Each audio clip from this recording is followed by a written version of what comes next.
दोस्तों आज की इस वीडियो में हम लोग विक्टोरियन एज की एक बहुत बड़े नोवेलिस्ट और सोशल क्रिटिक चार्ल्स डिकेंस की लाइफ को डिस्कस करने जा रहे हैं। विक्टोरियन एज में सीरियल्स से नोवेल्स को पब्लिश करवाने वाला ट्रेंड फेमस किया था चार्ल्स डिकेंस ने। दोस्तों ये एक नोवेलिस्ट थे, एक सोशल क्रिटिक थे और चिल्ड्रन लिटरेचर में भी इन्होंने बहुत काम किया है। कुछ दिनों पहले मैंने आपसे पूछा था कि मुझे इनकी लाइफ पर वीडियो बनानी चाहिए कि नहीं बनानी चाहिए, तो आप लोगों ने कहा था, कई पॉजिटिव रेस्पॉन्स आया था दोस्तों। तो ये वीडियो बहुत ही इंटरेस्टिंग होने वाली है दोस्तों, इसको एंड तक देखना, काफ़ी कुछ नया जानने को मिलेगा। शुरू करते हैं। चार्ल्स डिकेंस अपने टाइम की सबसे फेमस, विक्टोरियन एज की सबसे फेमस नोवेलिस्ट थे, जिनको आज भी लोग उतने ही इंटरेस्ट से पढ़ते हैं जितना इनके खुद के टाइम पे लोग पढ़ते थे। इनका पूरा नाम था चार्ल्स जॉन हफम डिकेंस, जो कि अपने वर्क से उस वक्त की सोसाइटी का क्रिटिसिज्म भी करते थे। और इन्होंने अपनी नोवेल्स में वर्ल्ड के सबसे फेमस कैरेक्टर्स को डिज़ाइन किया है, जिन्हें कोई एक बार पढ़ने के बाद में भूल नहीं सकता। और इनसे पहले कोई भी ऐसा राइटर नहीं था जिसके जीते जी उसको अपने लाइफ टाइम में इतनी सक्सेस मिल गई हो। यहाँ तक कि विलियम शेक्सपियर को भी डेथ के बाद में ही सक्सेस मिली थी इतनी। इनके बाद की एज में 20th सेंचुरी के क्रिटिक्स और स्कॉलर्स भी इनको लिटरेरी जीनियस बोलते थे। इनका बर्थ हुआ था पोर्ट्समाउथ नाम की जगह पर। बचपन में ही डिकेंस ने स्कूल छोड़ दिया था और फैक्ट्री में काम करने लगे, क्योंकि इनके फादर पर कर्जे बढ़ गए थे और उनको जेल में डाल दिया गया उनके कर्जदारों ने। तो उसके बाद इनको फैक्ट्री में काम करना पड़ा। अब देख लो, जिस आदमी को फॉर्मल एजुकेशन नहीं मिली, उसने लाइफ में 20 सालों तक एक लिटरेरी जर्नल को चलाया, 15 नॉवेल्स लिखी, 5 नोवेलाज लिखी, सैकड़ों शॉर्ट स्टोरीज लिखी, नॉन फिक्शन आर्टिकल्स लिखे, चिल्ड्रन लिटरेचर लिखा और सोशल रिफॉर्म्स पर भी लिखा। कमाल है। डिकेंस को लिटरेचर में सक्सेस मिलना शुरू हुई 1936 से, जब इन्होंने सीरियल से अपनी फर्स्ट नोवेल द पिकविक पेपर्स को पब्लिश करवाया। सीरियल से पब्लिश करवाया था और उसके कुछ सालों बाद ही ये इंटरनेशनली लिटरेरी सेलिब्रिटी बन गए। इनकी नोवेल्स मंथली और वीकली इंस्टॉलमेंट्स में पब्लिश होती थी सीरियल से। इस तरह विक्टोरियन एज में सीरियल से नोवेल्स को पब्लिश करवाने में डोमिनेट करने वाले बने चार्ल्स डिकेंस। इन्होंने सीरियल से नोवेल पब्लिश करवाने वाले ट्रेंड को फेमस कर दिया। एक लिटरेरी डिवाइस का यूज़ करते थे ये, क्लिफ हैंगर्स। ये एक लिटरेरी वर्क्स में यूज़ की जाने वाली लिटरेरी डिवाइस है। इसके ज़रिए राइटर ऑडियंस में सस्पेंस क्रिएट करता है। चार्ल्स डिकेंस अपनी स्टोरी की एंडिंग्स में इस लिटरेरी डिवाइस का यूज़ करते थे। सीरियल्स से तो वैसे ही पब्लिश होती थी नोवेल्स, तो सस्पेंस बना रहता था। और चार्ल्स डिकेंस को तो ये सीरियल से नोवेल्स पब्लिश करवाने में बहुत फ़ायदा था। कैसे? वो ऑडियंस का रिएक्शन पता चलता था उनको, और वो कैरेक्टर्स को भी ऐसे डिज़ाइन करते थे कि मुझे ऑडियंस का फीडबैक भी मिलता रहे। जिस सोसाइटी के लिए डिकेंस नोवेल्स लिख रहे थे, तो उसमें ऐसे लोगों की तादाद बहुत ज़्यादा थी जो पढ़े लिखे नहीं थे, तो उनको भी हर महीने एक नया एपिसोड मिलता था। तो वो अपना स्ट्रेस मिटाने के लिए वो पढ़ते थे और पढ़ने वालों की तादाद बहुत ज़्यादा बढ़ने लगी थी। तो डिकेंस ने पढ़ने वाला की तादाद भी बढ़ाई। 1843 में इनकी एक बहुत ही फेमस नोवेला पब्लिश हुई थी, अ क्रिसमस कैरल, जो बड़ी पॉपुलर हुई और बहुतों को इसने इंस्पायर किया। ऑलिवर ट्विस्ट और ग्रेट एक्सपेक्टेशंस ने भी विक्टोरियन एज की शुरुआत में लंदन की हालत बताई। फिर 1859 में इन्होंने एक हिस्टोरिकल फिक्शन लिख डाला, अ टेल ऑफ टू सिटीज़, जिस नोवेल की सेटिंग थी दो सिटीज़ में, लंदन और पेरिस। पेरिस फ्रांस की सिटी थी, लंदन ब्रिटेन की। ये नोवेल कमर्शियली बहुत सक्सेसफुल थी। ये एक हिस्टोरिकल फिक्शन भी था। तो लिटरेचर में डिकेंस ने इतना नाम किया कि जहाँ भी ये जाते थे लोग इनकी बातें करते थे, इनके लिए तालियां बजाते थे। दूसरे राइटर्स जैसे लियो टॉल्स्टॉय, जॉर्ज ऑरवेल, ये सब इनके realism, prose style, unique characters और सोशल क्रिटिसिज्म की तारीफ करते थे ये सब। लेकिन कुछ राइटर्स ऐसे भी थे जैसे ऑस्कर वाइल्ड, हेनरी जेम्स और वर्जीनिया वुल्फ। इनका ये मानना था कि इनकी नोवेल्स का सिर्फ प्लॉट ही अच्छा होता था, जो सिर्फ एंटरटेनमेंट के लिए लिखी जाती थी। साइकोलॉजिकली इनकी नोवेल्स में कोई गहराई नहीं होती थी, राइटिंग बड़ी लूज होती थी और बेकार के सेंटिमेंट्स ये डालते थे इनकी नोवेल्स में, जिनकी कोई ज़रूरत नहीं थी। जैसे आज हम देखते हैं डेली सोप्स वगैरह, देखने में बड़े अच्छे लगते हैं, एक्स्ट्रा इमोशंस डाल करके, एक्सट्रीम इमोशंस डाल करके पब्लिक को बेवकूफ़ बनाते हैं ताकि मज़ा क्रिएट हो। तो उस टाइप की नोवेल्स मानते थे ये। साइकोलॉजिकली कोई गहराई नहीं थी नोवेल्स में, ऐसा मानते थे ये राइटर्स। चार्ल्स डिकेंस को शुरू से नोवेल्स पढ़ने का शौक था, जैसे टोबायस स्मॉलेट की नोवेल्स, हेनरी फील्डिंग के वर्क्स। तो ये सब पढ़ते पढ़ते वो रॉबिन्सन क्रूसो, अरेबियन नाइट्स, इन सब नोवेल्स को भी पढ़ा था और ये सब दिमाग में बैठ गए इनके। और इनके वर्क्स में आप इन राइटर्स के इन्फ्लुएंस को देख सकते हो। 1830 में चार्ल्स डिकेंस की मुलाकात होती है मरिया बिडनल से। इनको प्यार हो गया और एक नोवेल है डेविड कॉपरफील्ड, उसमें एक कैरेक्टर है डोरा का, तो वो इसी मारिया पर बेस्ड है। लेकिन मारिया के पेरेंट्स इस रिश्ते से राजी नहीं थे, उन्होंने मारिया को पेरिस भेज दिया। इसके बाद चार्ल्स डिकेंस आते हैं जर्नलिज्म में, लेकिन डायरेक्ट नहीं। 1832 में जब ये 20 साल की उम्र में थे तो बड़ी एनर्जी थी इनमें, सेल्फ कॉन्फिडेंट था कि कुछ करना है लाइफ में, लेकिन कुछ क्लियर नहीं था कि लाइफ में आगे करना क्या है। लेकिन दिमाग में बस इतना था कि फेमस होना है, पता नहीं कैसे लेकिन होना है। तो एक कॉवेंट गार्डन में इन्होंने थिएटर के लिए एक्टिंग का ऑडिशन दिया। वहां मैनेजर और एक्टर ने चार्ल्स डिकेंस को देखा, ये बहुत एक्साइटेड थे, लेकिन उसी टाइम पर इनको कोल्ड हो गया और इन्होंने अपना ऑडिशन मिस कर दिया। फिर लाइफ में एक और अपॉर्चुनिटी आई राइटर बनने की। 1833 में इनको अपनी first story a dinner of popular walk के लिए सबमिट कराया इन्होंने एक लंदन की एक मंथली मैगजीन को। उस टाइम तक इनके मामा ने इनको पॉलिटिक्स में लगा दिया, वहाँ जाकर ये पॉलिटिकल जर्नलिस्ट बन गए, पॉलिटिकल पार्टीज़ के लिए काम करते थे। और तब दोस्तों इन्होंने एक निकनेम निकाला, मोसेस। मोसेस जो था ये ऑलिवर गोल्डस्मिथ की एक नोवेल है विकर ऑफ वेकफील्ड, वहाँ से ये मोसेस बना बोसेस और बोसेस से बना बोज। ये बोज जो निकनेम है दोस्तों बहुत ही ज़रूरी है, इसको नोट कर लेना। चार्ल्स डिकेंस ने इस निकनेम बोज को बहुत यूज़ किया है। अब ये जर्नल्स को एडिटिंग का काम चल रहा था तो इनकी मुलाकात होती है जॉर्ज होगार्ट से। उन्होंने डिकेंस को इनवाइट किया तो वहाँ आना जाना डिकेंस का बढ़ गया, क्योंकि होगार्ट में इतना इंटरेस्ट इसलिए आ रहा था डिकेंस को क्योंकि इनकी दोस्ती सर वॉल्टर स्कॉट के साथ में थी। ये डिकेंस के हीरो थे सर वॉल्टर स्कॉट। अब थोड़ी थोड़ी इनके करियर में प्रोग्रेस आने लगी, बड़े बड़े उस टाइम पर लिटरेरी फिगर्स से दोस्ती बढ़ने लगी इनकी। फिर इनकी मुलाकात होती है इनके फर्स्ट पब्लिशर जॉन मैक्रोन से।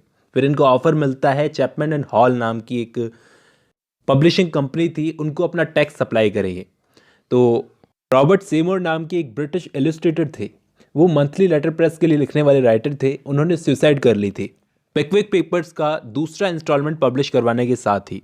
तो डिकेंस को मौका मिला कि ये लिखना चाहते थे, तो इन्होंने अपना मोस्ट पॉपुलर वर्क पिकविक पेपर्स लिखा। लेकिन इसके पहले कुछ एपिसोड से इतने पॉपुलर नहीं हुए क्योंकि पब्लिक को पता ही नहीं था किसी लेजेंड ने लिखना शुरू कर दिया है। तो फोर्थ एपिसोड में जाकर ये वर्क पॉपुलर हुआ और फाइनल एपिसोड तक आते आते लगभग 40,000 कॉपीज फाइनल एपिसोड की बिक चुकी थी। 1836 में पिकविक पेपर्स को इन्होंने कंप्लीट किया और फिर ऑलिवर ट्विस्ट पर काम शुरू कर दिया। उसके भी लगभग 90 पेजेस ये एक मंथ के अंदर लिखते थे।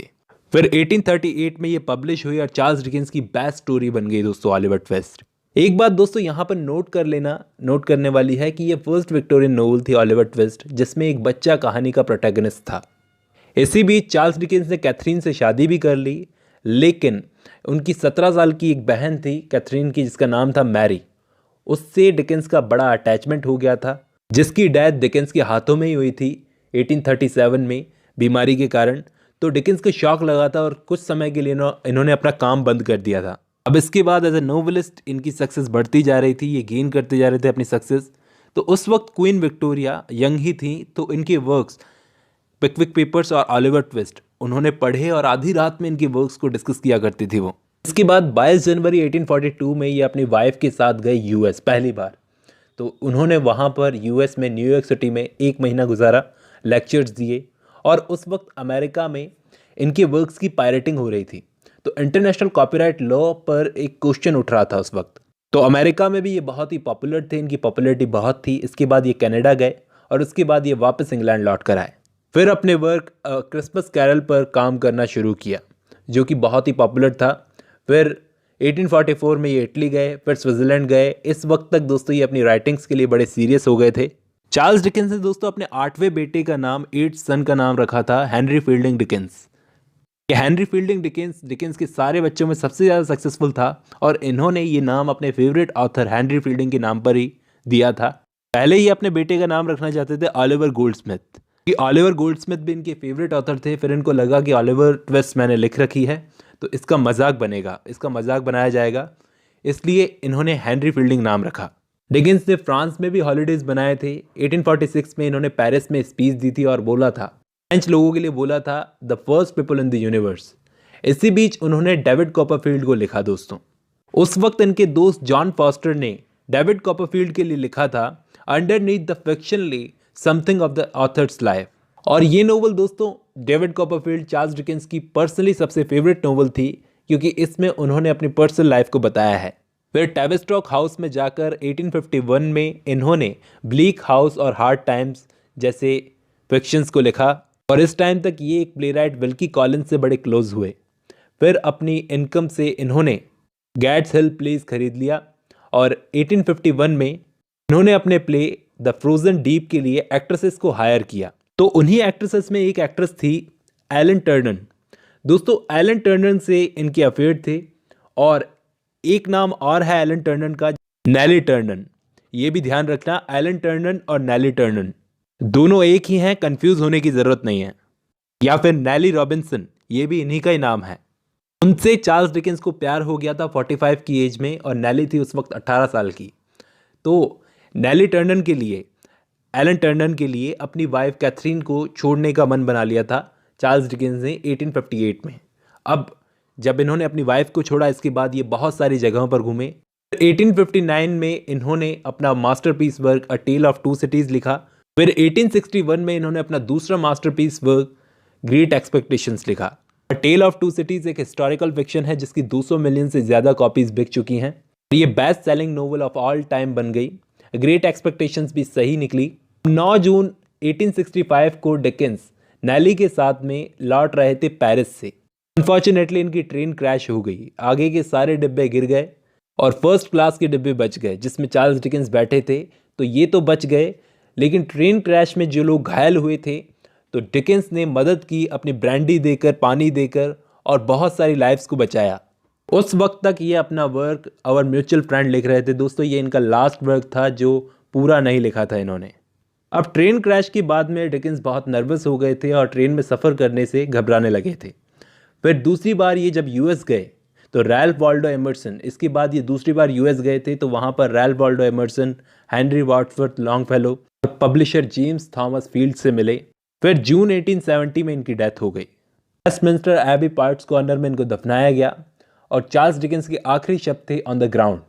अब लिटरेरी स्टाइल की बात करें तो ये किस टाइप के लिटरेचर से इन्फ्लुएंस थे? सबसे पहले तो पिकरैक्स नोवेल्स, ये जो ट्रेडिशन था इससे बहुत ज़्यादा इन्फ्लुएंस थे। इसके अलावा मेलोड्रामा, नोवेल्स ऑफ सेंसिबिलिटी जो सैमुअल रिचर्डसन, हेनरी फील्डिंग वगैरह लिखते थे, और the Arabian Nights, Laurence Sterne, Henry Fielding, Smollett, Richardson, इन सब के ट्रेडिशन को फॉलो किया डिकेंस ने। हेनरी फील्डिंग की जो नोवेल थी टॉम जॉन्स, उसका मेजर इन्फ्लुएंस था इन पर। फैंटेसी और रियलिज्म को दोनों को मिक्स कर देते थे। और मेलोड्रामा दोस्तों इनके बाद में नोवेल्स का ट्रेडिशन बन गया था। चार्ल्स डिकेंस की बायोग्राफर क्लियर टॉमलिन ने शेक्सपियर के बाद में इंग्लिश फिक्शन में ग्रेट कैरेक्टर्स को डिज़ाइन करने वाला, ऐसे कैरेक्टर्स जिनके नाम बहुत सनकी टाइप के होते थे, ऐसे कैरेक्टर्स को डिज़ाइन करने वाला बताया है चार्ल्स डिकेंस को। वर्जीनिया वुल्फ इनके लिए लिखती हैं कि हमको अपनी साइकोलॉजी की जियोग्राफी को फिर से रिमॉडल यानी कि फिर से तैयार करना पड़ेगा अगर हम डिकेंस को पढ़ते हैं। तो टी.एस. एलियट बोलते हैं, excelled in characters in the creation of characters of greater intensity than human being।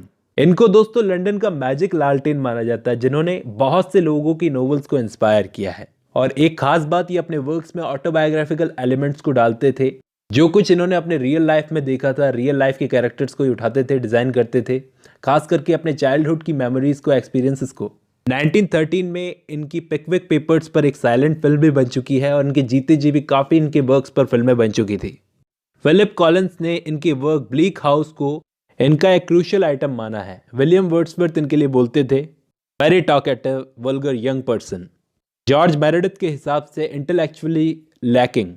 Henry James इनके लिए बोलते थे द ग्रेटेस्ट सुपरफिशियल नोवेलिस्ट, यानी कि ऐसा नोवेलिस्ट जो सीरियस ना हो। वर्जीनिया वुल्फ को इनके वर्क्स पसंद भी थे और पसंद नहीं भी थे। तो दोस्तों आई होप आपको आज की वीडियो पसंद आई होगी। इस वीडियो में बस इतना ही।